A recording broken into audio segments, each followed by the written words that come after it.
A ver, si pensamos en Taekwondo, lo primero que se nos viene a la mente son esas patadas voladoras espectaculares, ¿verdad? Pero, ¿y si les digo que eso es solo la punta del iceberg? Detrás de cada movimiento hay una filosofía profundísima, una historia de lucha y, en serio, un camino de vida. Hoy nos vamos a meter de lleno a descubrir la verdadera esencia del camino del pie y el puño. Claro, las patadas altas, los giros en el aire, son su carta de presentación, imposible negarlo, pero como decíamos, eso es solo lo que se ve por fuera. Para quienes lo viven día a día, el Taekwondo es mucho más. Es una herramienta para forjar el carácter, una filosofía de autodefensa y por encima de todo, es un verdadero estilo de vida. Ok, entonces vayamos a lo oficial. ¿Qué es exactamente? Miren, su propio fundador, el general Choi Hong-hee, lo dejó súper claro y simple. Es el arte coreano de la defensa personal. Y ojo con esto, ¿eh? No es un método para atacar, es una forma de combate sin armas, con un solo propósito, uno muy claro, la autoprotección. Y aquí es donde la historia se pone interesante. Para entender el taekwondo de verdad, es imposible no hablar de su creador, el general Choi Hong-hee. Porque, a ver, este arte marcial no apareció de la nada en un gimnasio tranquilo. No, fue forjado en el fuego de una vida súper turbulenta, con la visión y la lucha incansable de un solo hombre que tenía una meta, darle a Corea un arte marcial que fuera verdaderamente suyo. Pero la visión del general Choi no salió de la nada, claro que no. Se apoyó en los hombros de gigantes, de una tradición de guerreros de leyenda. Así que para encontrar el alma, el corazón del Taekwondo, tenemos que hacer un viaje en el tiempo. Vámonos a una Corea antigua, una tierra de reinos en guerra y códigos de honor que se tomaban muy en serio. Imagínense esto por un momento. Estamos en la península coreana, siglo VI. El territorio está dividido en 3 reinos que no se llevan nada bien. Y en el reino más chiquito, el más vulnerable de todos, Silla, había una necesidad pero desesperada de poder defenderse. ¿Y cuál fue su respuesta?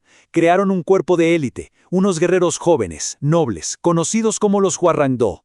Eran literalmente la última esperanza de su nación. Pero ojo, los Hwarang-do no eran simples soldados. Para nada, eran casi como filósofos en pleno campo de batalla. Su verdadera fuerza no estaba solo en sus armas, sino en su espíritu. Y ese espíritu estaba guiado por un código súper estricto de 5 principios. Y pongan atención a esto porque este código de honor de hace siglos se va a convertir en el corazón, en el ADN del Taekwondo que conocemos hoy. Y bueno, desde aquellos días de guerreros ancestrales la historia pega un salto, pero un salto hacia un periodo mucho más oscuro para Corea.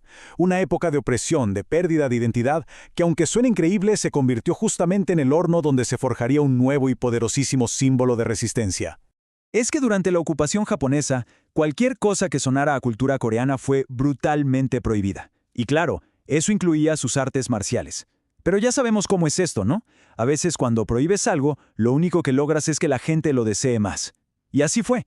Tras la liberación, de esas cenizas resurgió una llama nacionalista enorme, y con ella un hombre con una promesa. El general Choi juró crear un arte marcial coreano que no solo estuviera a la altura del karate japonés, sino que lo superara, tanto en técnica como en espíritu. Y cumplir ese juramento le iba a costar, y mucho. Como él mismo lo escribió, su vida fue una de luchas solitarias.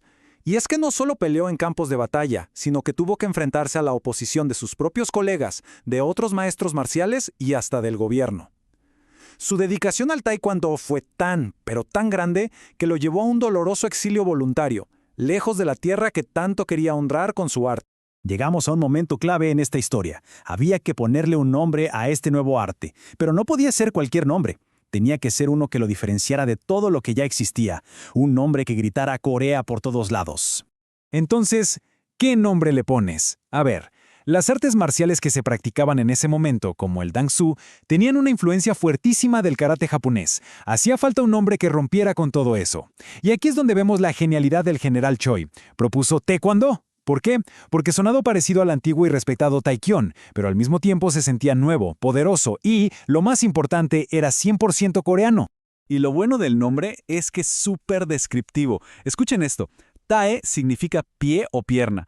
Kwon significa puño. Y Do es el arte o el camino. Así que si lo juntamos todo, Taekwondo es literalmente el camino del pie y el puño. ¡Perfecto! Un nombre que captura toda la esencia del arte en 3 sílabas.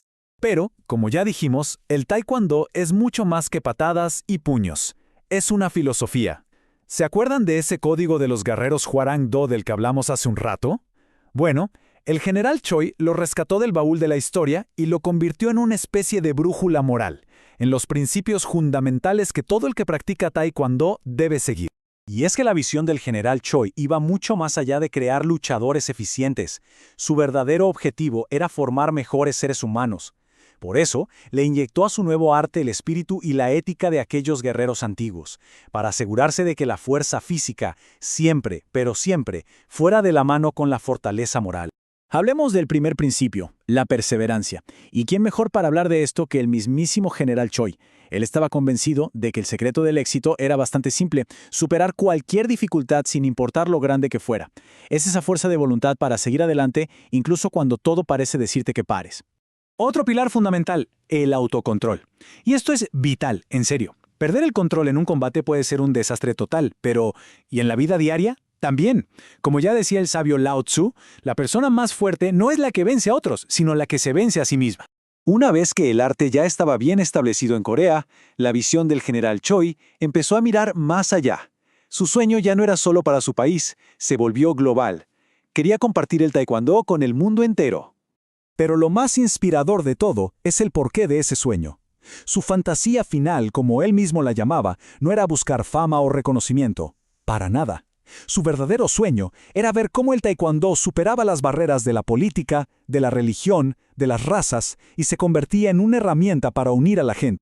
Y la verdad es que ese sueño no tardó mucho en hacerse realidad.